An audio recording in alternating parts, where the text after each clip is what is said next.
welcome back to my vlog. Guys, andito ako ngayon sa Pompeii. Ayan, ito yung front area ng Pompeii sa entrance.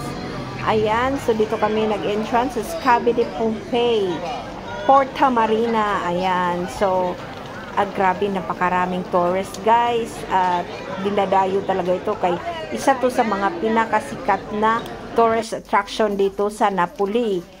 Sus, grabe. So, ito yung palakad namin guys at ang daming lemon ditong area na ito. Diyos ko. So, andito, ito na siya. So, while waiting nun na makapasok kami kasi hindi naman lahat subito agad-agad papasukin.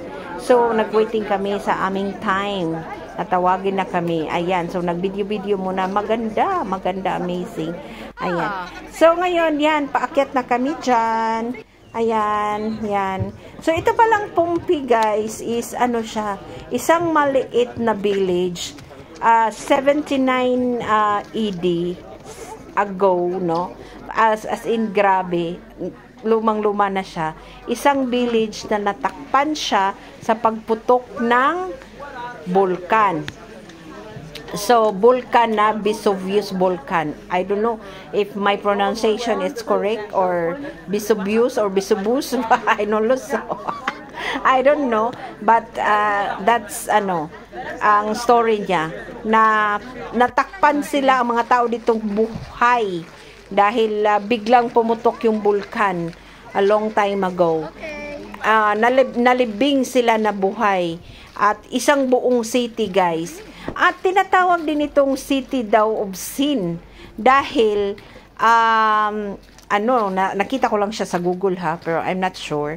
Dahil nga legalize din nila ito dito ang prostitution.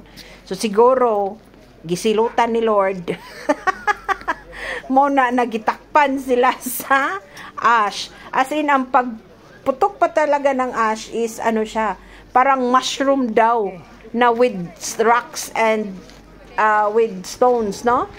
O mga bato at ashes na grabe. 18 kilometers ang abot ng niya, pagsabog, ganun daw. So, well, ganun siya kaganda at amazing. Ang dami talagang tourists, guys. So, thank you for watching, guys. And if you like my video, guys, please follow me for more.